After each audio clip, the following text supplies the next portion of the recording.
Alors, Bessimcha Betul Levav, on va essayer de continuer un peu sur le sujet de Pnimiut Torah, d'après la Kabbalah explicitée dans la Chassidut. Il faut préciser, la Chassidut, c'est pas un pirouge de la Kabbalah. La Chassidut, c'est l'essence de la Torah.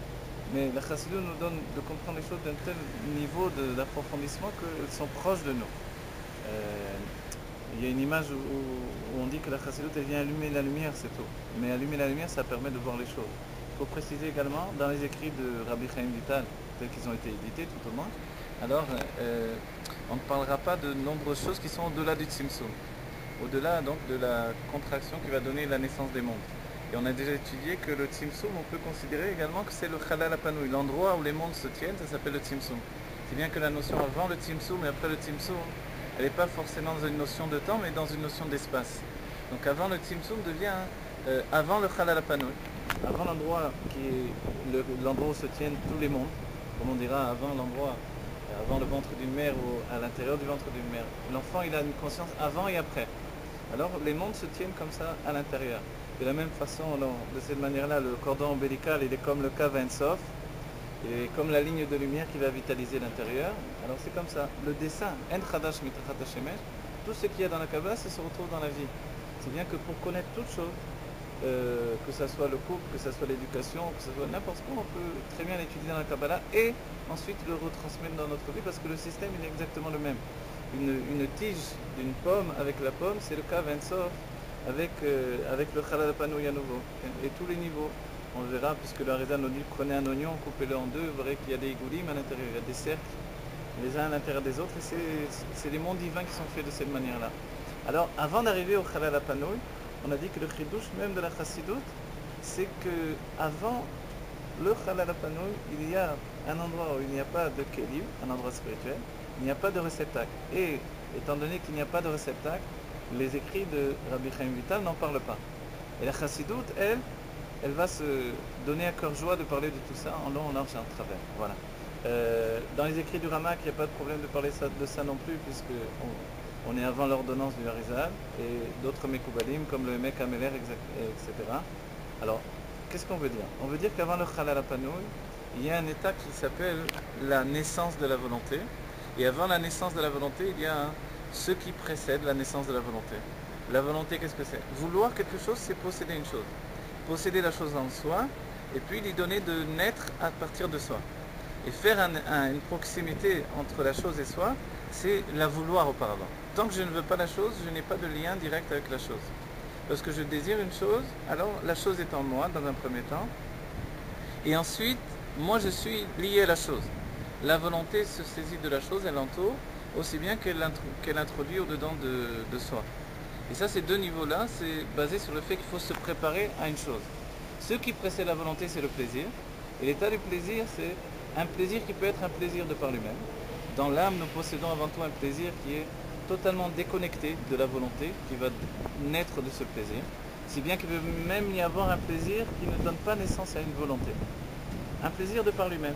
Et profondément, c'est le vrai cas du plaisir, puisqu'il s'appelle Recha de Haïm dans le Zohar, il y a la tête du néant. Donc il n'est pas forcé qu'il donne naissance à une volonté. Mais, si une volonté va venir, elle viendra toujours comme une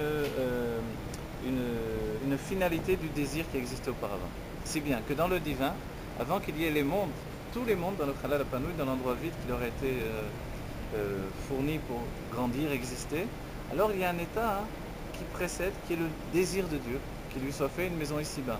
C'est pour ça que la Chassidut va le prendre comme le drapeau et la réponse à toutes les questions. Pourquoi Dieu a créé le monde? Il y a des tas de David dans la Kabbalah, afin qu'on le connaisse d'après le Zohar, afin qu'il dévoile toutes ses qualités. Ça c'est le Etzraïm. Et le Samervav rapportera ses enseignements et dira que finalement la Chassidut a retenu un avis qui ne vient pas de la Pnimiut Torah mais du Midrash. Dieu a désiré qu'il lui soit fait une maison ici-bas. Qu'il lui soit fait une maison ici-bas, c'est que le monde lui devienne une maison. Mais qu'est-ce qui est l'état qui précède cette maison? C'est le plaisir. Le plaisir de Dieu, cette conscience qui est déjà chez lui un état vivant au présent, le plaisir du monde, c'est Dieu. Si bien que pour lui, il n'y a pas encore de création, il n'y a pas de sortie de la création. Tout est encore uniquement en évaluation. C'est ce que dira à la fin du Tafresh Enbet du Rabbi Rachab. Voilà. Et là-bas, il dira une chose incroyable, il dira que le monde, pour Dieu, n'est pas encore créé. Da'at Elyon ve Da'at Tarton. Da'at Elyon, c'est que Enon Milevado, il n'y a rien d'autre que Dieu. Da'at Tarton, c'est que le monde existe. Et après, je découvre Dieu. C'est un peu Enon Milevadi, il n'y a que moi. Après, je découvre Dieu. Mais la fusion des deux, c'est ce qui est inclus dans un état qui précède la création. Et cette fusion des deux se retrouve dans ce qui s'appelle le Reshimo et ce qui précède même le Reshimo, l'évaluation, la Hashara. La Hashara, qu'est-ce que c'est? C'est un état où Dieu va évaluer tout ce qui va être. Quand on dit Ita'ava lo akadosh baruch hu liot lo dira batartonim, c'est des étapes différentes. Il a eu un désir que lui soit fait une maison ici-bas. Le fait qu'il ait eu un désir, c'est un état qui dépasse toute évaluation. Mais ensuite, liotlo, qu'il lui soit fait, alors c'est l'évaluation. L'évaluation, c'est la possibilité de faire une maison. La maison, c'est quoi? C'est les 10 firotes. Pour ce plaisir. 1, il y a l'état du plaisir. 2, il y a l'évaluation, c'est liotlo, qu'il lui soit fait. Et 3, c'est dirabatartonim, une maison ici-bas. La maison ici-bas, elle est la finalité de ce qui s'appelle Aliyat Haratson, l'élévation de la volonté. Ça va affirmer les 10 sphirot agnosot, les 10 sphirot qui ont précédé les sphirot à venir, c'est-à-dire que tout le système de la création des forces de l'âme, tout va exister déjà avant l'existence. Et pour Dieu, c'est déjà entre guillemets presque une existence concrète. Les 10 sphirot, c'est déjà l'état de construction du monde établi. Mais auparavant, il y a liotlo. Liotlo afin qu'il lui soit fait une maison ici-bas. Liotlo, c'est l'état de l'évaluation. Qu'est-ce que c'est alors? Qu'est-ce que c'est? Comment va se faire le monde? Comment vont se faire les sphirotes? Est-ce qu'il y aura 10 sphirotes? Est-ce qu'il y aura 9 sphirotes? C'est pour ça que le Sefer Yetzirah en parle. Et ser velo tesha, 10 et non pas 9. Et ser velo echad et ser, 10 et non pas 11. Pourquoi en parler puisque finalement il n'y a que 10? Alors, disons 10 et c'est fini. Pourquoi avoir le besoin d'expliquer 10 et non pas 9, 10 et non pas 11? Parce que cet état de discussion, elle vise ce qui s'appelle l'évaluation. Et l'évaluation, elle est importante. Elle construit la personnalité. On le verra dans le monde. La plupart du temps, on a toujours à choisir au moins entre deux choses. La même journée, j'ai deux choses à faire. Au même instant, j'ai deux endroits où je dois aller. Je dois parler à deux personnes. Je dois choisir. Le fait de choisir, ça occasionne une évaluation dans l'âme. Par quoi je vais évaluer? Qu'est-ce qui va faire que je vais évaluer? C'est que j'ai en moi, en fait, la construction d'une intelligence. Ce qui est extrêmement incroyable, on va dire, c'est que l'évaluation, elle est comme la pensée qui précède la volonté. Et pourtant, habituellement, la volonté, c'est une force intérieure. Et la force intérieure s'habille dans le cerveau. Et elle est une résultante de la volonté. La pensée est une résultante de la volonté. Or, il y a un état, nous dira le Rabbi Rachab dans le Taf Pachem qu'il y a une pensée qui précède la volonté. Et cette pensée, elle s'appelle Ratson quelquefois, mais en réalité, elle est une pensée. Qu'est-ce que c'est? C'est évaluer les choses. Évaluer, je vais réfléchir entre ça et ça et ça, le pourquoi, le comment. Comment on va aboutir à une fixation de quelque chose? Qu'est-ce qui m'oblige? Rien ne m'oblige. L'évaluation, c'est quand je pense et que je ne suis obligé à rien. Aujourd'hui, on est dans cet état de vie avant la Géoula où on est en train d'évaluer tout pour tout terminer. On est en train d'évaluer est-ce que vraiment je peux amener la Géoula dans le monde. C'est grâce au monde de l'évaluation, c'est pas un monde entre guillemets, parce que c'est au-delà de tous les voilements. C'est grâce à l'évaluation dans le divin que l'on peut apporter la Géoula dans le monde. Pourquoi? Parce que ce monde de la matière, il pourrait toujours rester tel qu'il est.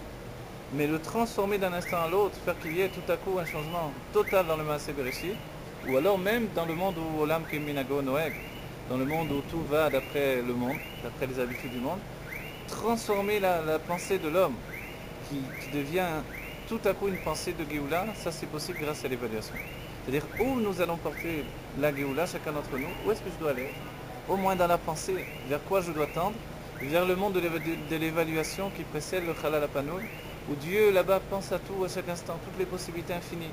9 ou 10, 10 ou 11, qui dit? Une fois que Dieu a décidé 10, ça y est, tout est fermé, tout est fixé. En Chadash mitachat hashemesh, il n'y a pas de nouveau sous le soleil, tout va se construire comme un monde qui est organisé au moindre détail.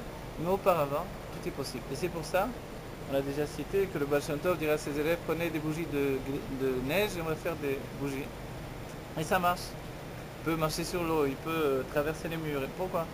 Parce que dans l'évaluation, ce mur, ce n'est pas un mur déterminé, terminé, qui bloque. Dans l'évaluation, notre tête, elle n'est pas limitée. J'arrive pas à comprendre. Dans le monde de l'évaluation, tu peux tout comprendre. Mais est-ce que je peux y accéder? Oui. Comment? Par une émouna pshuta, par le fait d'intégrer dans mon esprit fermé une autre vision que la vision d'un être limité. Et c'est pour ça l'attachement au Rabbi, il est essentiel. Seulement par le Rabbi, aujourd'hui, je peux accéder à l'évaluation qui va délivrer mon cerveau de l'enfermement de la matière. Alors je vais devenir un homme libre et apporter la Géoula dans le monde où nous sommes aujourd'hui.